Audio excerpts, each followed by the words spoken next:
नमस्कार दोस्तों। पिछले कुछ अरसे से देश में तमाम ऐसी घटनाएं लगातार हो रही हैं जो वैश्विक पटल पर कहीं न कहीं देश को शर्मसार करने वाली है। और देखा जाता है तो इन घटनाओं के तार कहीं न कहीं उन राजनीतिक पार्टियों के साथ जुड़े रहते हैं जो सत्ता से बाहर बैठी हैं। हालांकि वो साबित भी कर देते हैं, इन घटनाओं के फेवर में खड़े होकर अपने बयानबाजियों के माध्यम से वो साबित भी कर देते हैं कि उनके तार इनसे जुड़े हुए हैं। तो आखिर ये क्या है? क्या ऐसी राजनीतिक पार्टियां, क्या हिंदुस्तान की राजनीतिक पार्टियां देश के अपमान के रास्ते सत्ता के शिखर पर पहुंचना चाहते हैं? देश का अपमान करवा के या करके सत्ता को पाना चाहते हैं? इसको जानने के लिए हमको देश के राजनीतिक इतिहास के पन्नों को पलटना पड़ेगा। तो आइए देखते हैं। आपको भी जानकारी है, हमको भी जानकारी है कि देश में आजादी के बाद देश की सबसे पुरानी और सबसे बड़ी राजनीतिक पार्टी रही कांग्रेस ने सत्ता संभाला और काफी लंबे समय तक देश पर राज किया।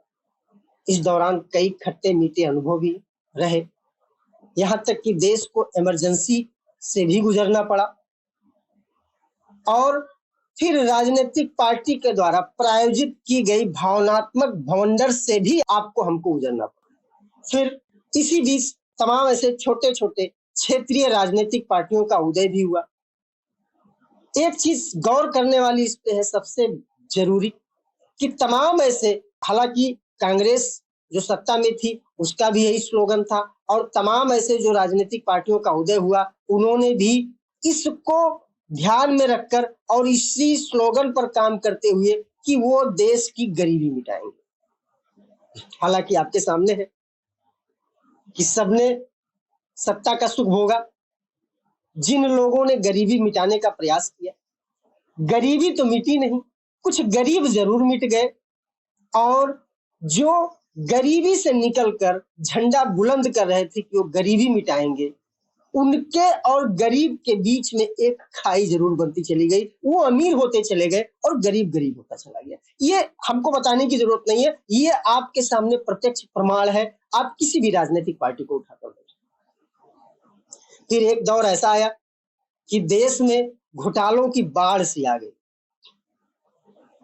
और अगर बात किया जाए, देखा जाए तो कांग्रेस का कोई, शायद ही कोई ऐसा नामी गिरामी चेहरा होगा जिसके नाम एक घोटाला ना। यहां तक कि कांग्रेस के आला कमान श्रीमती सोनिया गांधी और राहुल गांधी के ऊपर भी घोटाले के मामले दर्ज है, जिसकी जांच चल रही है, जिसको लेकर भी आज पूरे देश में विवाद छिड़ा हुआ। आपको मैं पहले भी बता चुका हूं और आप इस सारे घटनाक्रमों को देख भी रहे हैं कि शुचितापूर्ण जन आंदोलन जो देश के आवाम के लिए हुआ करता था वो पूरी तरह दूषित हो चुका है। उसमें विकृति आ गई है, जिसको हम सत्याग्रह का नाम देते थे उसमें पूरी तरह विकृति आ गई। जो पूरे आवाम के लिए हुआ करता था आज व्यक्ति विशेष पर केंद्रित होकर रह गया। जो अहिंसक होता था वो मात्र उपद्रव बन गया। ताजा की घटना आपको मैं पहले बता चुका हूं कि 13 जून को मनी लॉन्ड्रिंग केस में ईडी द्वारा राहुल गांधी को पूछताछ के लिए बुलाया गया था, जिसको कांग्रेस ने निजी मामले को देश का मामला बनाने का प्रयास किया और पूरे देश में कांग्रेसियों को, कांग्रेस के कार्यकर्ताओं का आह्वान किया और एक आंदोलन कराने का प्रयास किया। हुआ भी, मैक्सिमम जगहों पर कांग्रेसी आंदोलित हुए, उन्होंने प्रदर्शन भी किया और इसको नाम दिया गया सत्याग्रह, जिसमें तमाम तरह के उपद्रव भी हुए। आपने इसको देखा। कांग्रेस नेत्री अलका लांबा का हाई वोल्टेज ड्रामा भी आपने देखा। रेणुका चौधरी के द्वारा पुलिस कर्मियों से दुर्व्यवहार बदसलूकी भी आपने देखा।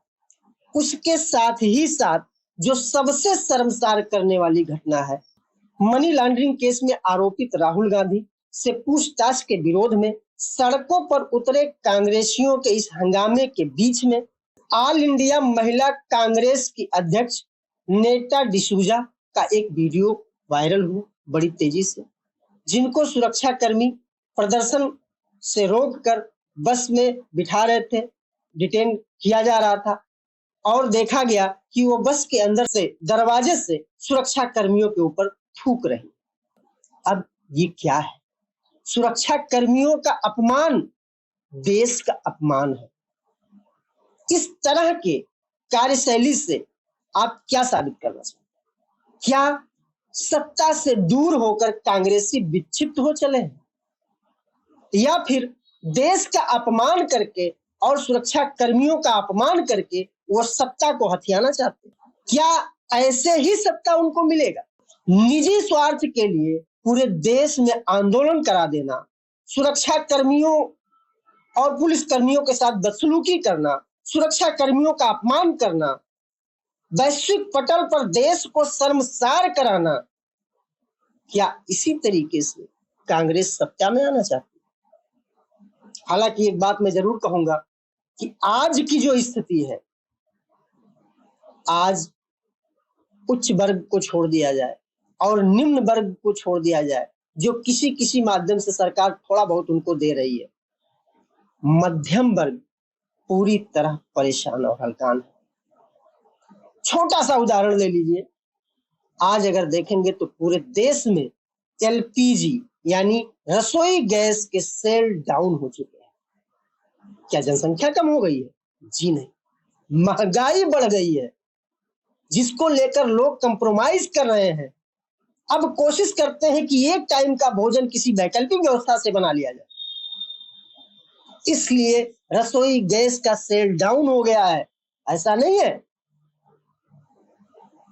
कि आम आदमी परेशान नहीं है, निश्चित तौर पर। और एक चीज मैं यहाँ कहने में जरा सा गुरेज नहीं है, मैं जरूर कहूंगा कि लोकतंत्र की शुचिता उसी में है कि कोई कितना भी बेहतर काम करे, लेकिन सत्ता परिवर्तन जरूरी होता है, लेकिन विकल्प तो होना चाहिए। जनता के पास ऐसे राजनेताओं ने विकल्प ही नहीं छोड़ा, ऐसी पार्टियों ने। क्या आप देश का अपमान करके सत्ता में आना चाहते हो?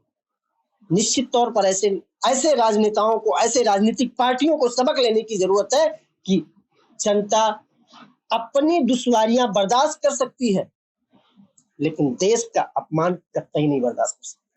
वो महंगाई का मार झेल सकती है, वो बेरोजगारी का मार झेल सकती है, लेकिन उसके सुरक्षा कर्मी के साथ बदसलूकी, उसके देश के साथ अपमानजनक व्यवहार, ये कतई बर्दाश्त के काबिल नहीं है।